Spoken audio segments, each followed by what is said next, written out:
അവസാനമായിട്ട് ഒരു ചോദ്യം കൂടി. 14 കൊലപാതകങ്ങൾ, അതും കേരളത്തിൻ്റെ പല ഭാഗങ്ങളിലായിട്ട്. ഇത്രയും കാലം എങ്ങനെയാണ് പിടികൊടുക്കാതെ രക്ഷപ്പെട്ടത്? ഓരോ കൊലപാതകവും കഴിഞ്ഞ് ഞാൻ 1-2 കൊല്ലം അവധിയെടുക്കും. എന്നിട്ട് പോലീസുകാരെയും പത്രക്കാരെയും വിശ്വസിപ്പിക്കും റിപ്പർ രവിയുടെ അവസാനത്തെ കൊലയും കഴിഞ്ഞെന്ന്. വേട്ട അവസാനിച്ചു എന്ന് ഇരകളെ വിശ്വസിപ്പിക്കുന്ന വേട്ടക്കാരനാണ് യഥാർത്ഥ ബുദ്ധിമാൻ.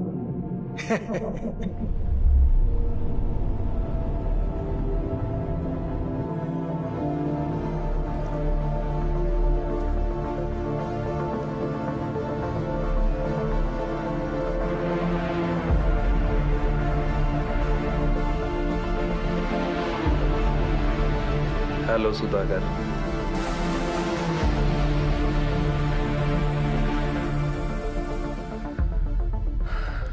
Police has concluded the case. Culprits are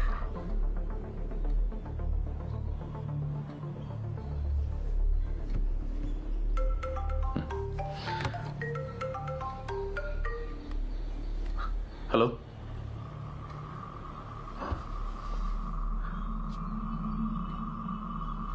What? Police case അവസാനിപ്പിച്ചെന്ന് കേട്ടു. അതാ ഞാൻ പോലീസിനെ വിളിക്കാതിരുന്നത്. കണ്ണുപൊട്ടനായ ഒരാൾ എന്തെങ്കിലും പുലമ്പെന്നുവെന്നേ അവർ കരുതൂ. ഇന്നലെ വേറൊരാൾ വന്നിരുന്നു. ഒരു കൗതുകത്തിനായി ഞാൻ ഉണ്ടാക്കി വെച്ച 6ാമത്തെ പ്രതിമ കൂടി അയാൾ എടുത്തുകൊണ്ട് പോയി. അന്ധനായി എന്നെ പറ്റിക്കാമെന്ന് കരുതിയ അയാളുടെ ധാരണ തെറ്റി. ഇത്തവണ അയാളുടെ മുഖം എനിക്ക് കിട്ടി.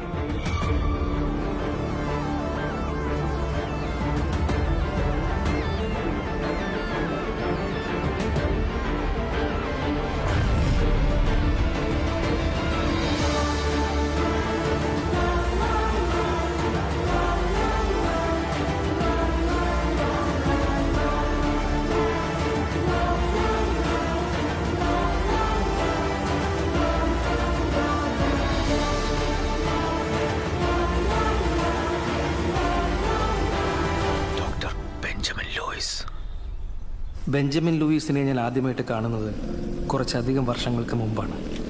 കൃത്യമായി പറഞ്ഞാൽ എൻ്റെ നാടിൻ്റെ തൊട്ടടുത്ത് കൊടുമണ്ണിൽ.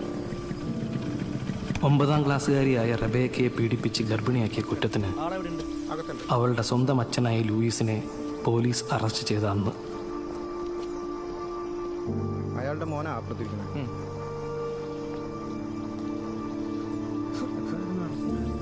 കാലത്തായിരുന്നു.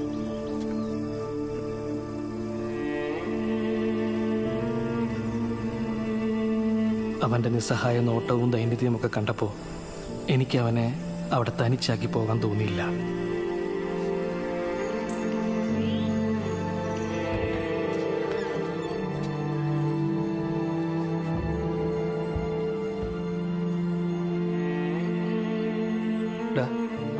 നീ പോയി 2 കട്ടനിട്ടെ.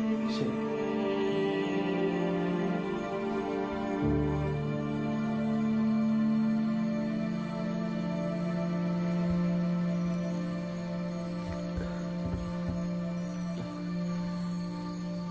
അന്ന് രാത്രി അവൻ്റെ വീട്ടിൽ വെച്ച് ബെഞ്ചമിൻ എന്നോട് അവരുടെ കഥ പറഞ്ഞു.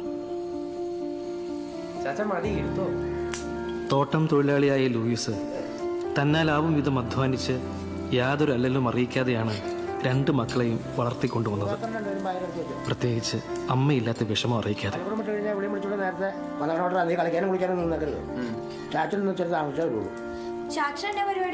ആ കറിയാഞ്ചേൻ്റെ അപ്പച്ചൻ തീരെ കിടപ്പല്ലേ, ഇന്നോ നാളെന്ന് പറഞ്ഞാൽ നടക്കുന്നത്. അവിടെ നിന്ന് പോകണം.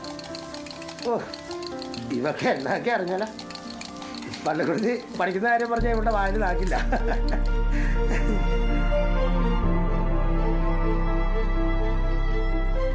പോയിട്ട് വരാം. വീടില്ല പിള്ളേര് നിലവിട്ട് വരുന്നു. വീടല്ലേ മോനെ, ഇതെന്നടാ ഇത്ര ദിവസമായിട്ട് പഠിച്ചില്ലേ? മോള് പഠിച്ചു. 2 ചായ അല്ല പാരമ്പള്ളം പോലെ ഓരോ പപ്പടോടെ വന്നാലേ പിന്നെ നോക്കണ്ടേ? ഉച്ചയ്ക്ക് വരിച്ചാ ലൂയിസേ, നമ്മുടെ റബേക്ക് ഒരു ചെറുക്കണം നോക്കണ്ടേ? ആരോടി ഓടാറുന്നു. എൻ്റെ കൊച്ചിന് ഒത്തിരി പഠിക്കാനുള്ള അല്ല കാര്യം വരുന്നത് നിന്നു. ഒട്ടിക്കാൻ കടയില്ലേ? ഇല്ല. ഇതന്നെ ചോറും മറ്റും ഒട്ടിക്കണ പശയും കടയിൽ പശ ഉണ്ടായിരുന്നില്ല. ചാച്ചാ അപ്പൊ പുൽക്കൂടോ? പുൽക്കൂട് ക്രിസ്മസിന്റെ തലേന്നുണ്ടാക്കും. ഓ, പണ്ട് ചാച്ചൻ പള്ളിയിൽ പുൽക്കൂട് ഉണ്ടാക്കിയിട്ട് 1ാം സമ്മാനം കിട്ടിയിട്ടുണ്ട്, സോപ്പൊട്ടി. പിന്നെ സത്യമായിട്ടും.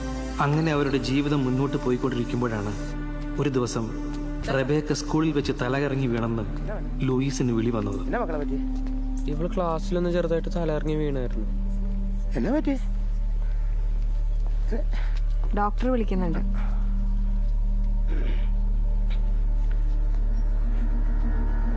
ലൂയിസേ, കേസ് ഇത്തിരി ഗൗരവമുള്ളതാ. ക്ഷമയോടെ കേൾക്കണം. എന്താ ഡോക്ടറെ? നമ്മുടെ റബേക്ക ഗർഭിണിയാണ്.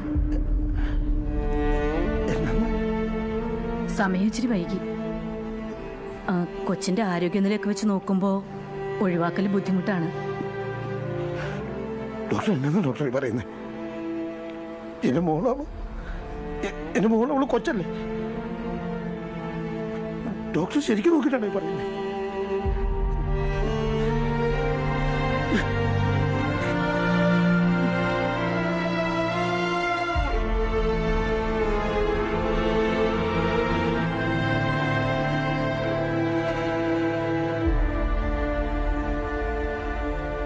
പലരും പലതവണ ആവർത്തിച്ച് ചോദിച്ചിട്ടും എങ്ങനെയാണ് സംഭവിച്ചതെന്നോ ആരാണ് ഉത്തരവാദിയെന്നോ പേടികൊണ്ട് റബേക്ക പറഞ്ഞില്ല.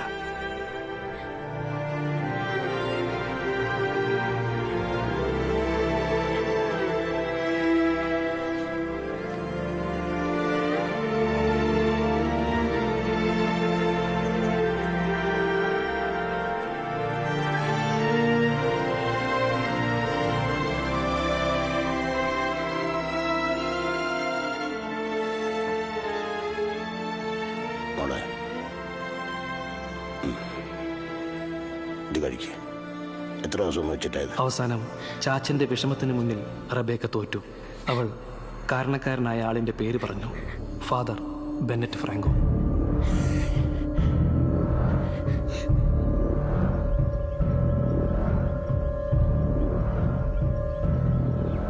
ഫാദർ ബെന്നറ്റ് ഹൈറേഞ്ചിലെ സഭയുടെ പ്രധാനികളിൽ ഒരാളായിരുന്നു. നാട്ടുകാരുടെ പ്രിയങ്കരൻ, ജനസമ്മതൻ, സഭയുടെ കർഷക സംഘടനയുടെ രൂപതാ തല ഡയറക്ടർ.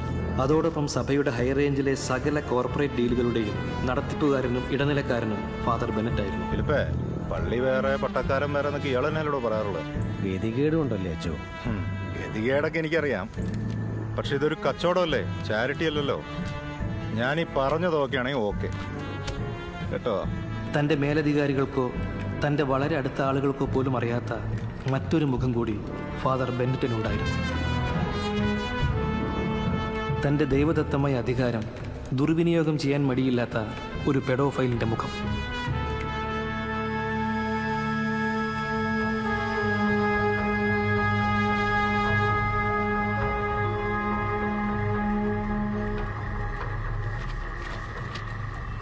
ലൂയിസേ, സാറേ, മകളും മൈനറായ കാരണം നമ്മൾ ഈ കേസ് വളരെ സൂക്ഷിച്ചു വേണം കൈകാര്യം ചെയ്യാൻ.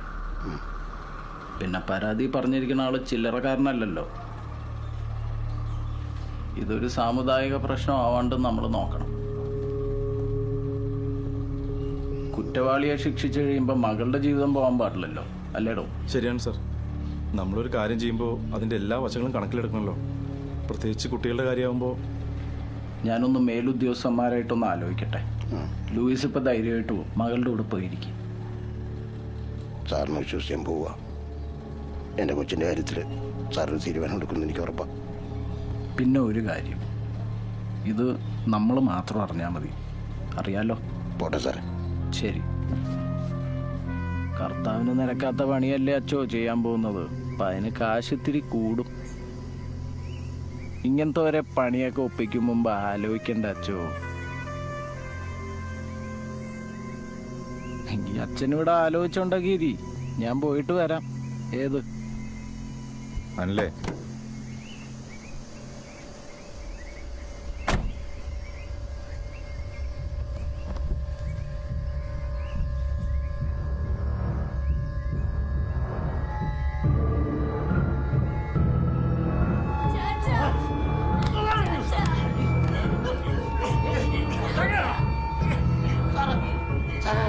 What?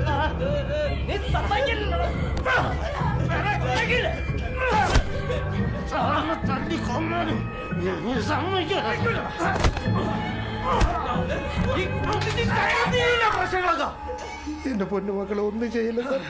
ഞാൻ എന്ത് വേണമെങ്കിലും ചെയ്യാം സാറേ. എന്റെ പൊന്നു സാറേ, ഞാൻ എന്നാന്ന് വെച്ചാൽ സംഭവിച്ചോളാം സാറേ. എന്റെ പൊന്നുമക്കളെ ഒന്നും ചെയ്യില്ല സാർ. നിയമപാലകരും സമുദായ പ്രമാണിമാരും എല്ലാം എതിരായപ്പോൾ നിസ്സഹായനായി പോയ ലൂയിസിന് മക്കളുടെ സുരക്ഷയെ കരുതി സ്വന്തം മകളുടെ ഗർഭത്തിൻ്റെ ഉത്തരവാദിത്വം ഏറ്റെടുക്കേണ്ടി വന്നു. റബേക്കയുടെ ഭാവിക്കും നല്ലതിനും വേണ്ടിയാണെന്ന് നാട്ടുകാരെയും സമുദായക്കാരെയും വിശ്വസിപ്പിച്ച് ബെന്നറ്റ് റബേക്കയെ നോർത്ത് ഇന്ത്യയിലെ ഏതോ ഒരു മഠത്തിലേക്ക് മാറ്റി. പിന്നീട് അവളെപ്പറ്റി ആരും ഒന്നും കേട്ടിട്ടില്ല. ഒരു ബാധ്യത ഒഴിവായതിൻ്റെ ആശ്വാസത്തിൽ ബന്ധുക്കൾ ആരും അന്വേഷിക്കാനൊട്ട് മെനക്കെട്ടുമില്ല.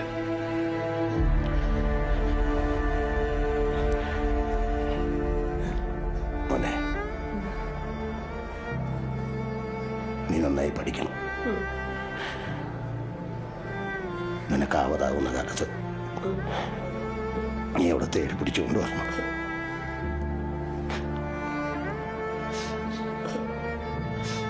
സാറേ, എൻ്റെ മോൻ ആരുമില്ല. അത് നോക്കിയേക്കണം സാറേ. മകളും ജീവിതവും ഒക്കെ കൈവിട്ടുപോയ ലൂയിസ് സഹതടവുകാരുടെ പീഡനം സഹിക്കാൻ പറ്റാത്തതുകൊണ്ടോ മനോവിഷമം കാരണമോ ദുരൂഹ സാഹചര്യത്തിൽ ജയിലിൽ തൂങ്ങി മരിച്ച നിലയിൽ കാണപ്പെട്ടു. ചടങ്ങുകൾ അവസാനിച്ചിരിക്കുകയാണ്. അന്ത്യചുംബനം കൊടുക്കലൊക്കെ എല്ലാം കൊടുക്കാം.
വെറും ആഴ്ചകളുടെ ഇടവേളയിൽ ബെഞ്ചമിന് അനിയത്തിയെയും അപ്പനെയും നഷ്ടമായി. ജീവിതത്തിലെ ഏറ്റവും മോശം ദിവസങ്ങളിലൂടെ കടന്നുപോയ ബെഞ്ചമിൻ പതിയെ വിഷാദ രോഗത്തിലേക്ക് വീണു.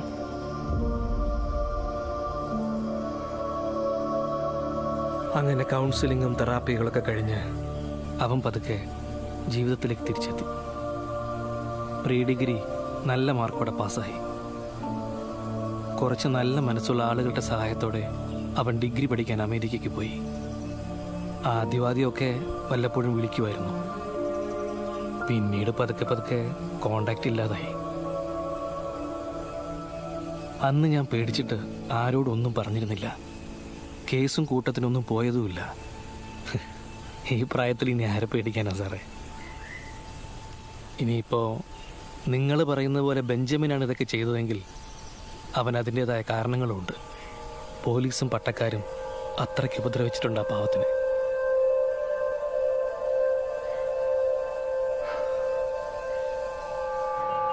അൻവർ എന്നെ വീട്ടിലേക്ക്. ഞാൻ കൊടുമണ്ണിൽ നിന്ന് വരുന്ന വഴിയാണ്. വാട്ട്? ഫാദർ ബെന്നറ്റും സി എ ശരത്ചന്ദ്രനും നിങ്ങളും കൂടി എല്ലാം തുടങ്ങിയത്. എന്നിട്ടൊന്നും അറിയാത്ത പോലെ നിങ്ങൾ അഭിനയിച്ചു. നീ നമ്മുടെ ഗ്രൗണ്ടിലേക്ക് വാ, നമുക്ക് അവിടെ വെച്ച് ഡിസ്കസ് ചെയ്യാം.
ആൻഡ്രൂ, ഞാൻ നിനക്ക് ഒരു നമ്പർ വാട്സ്ആപ്പ് ചെയ്തിട്ടുണ്ട്.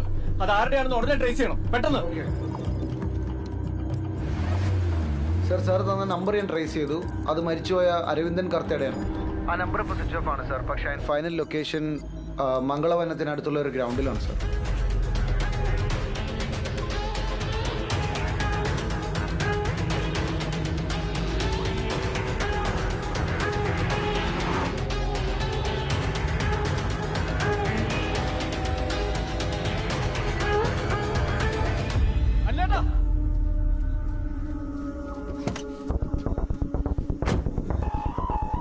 അല്ലേട്ടാ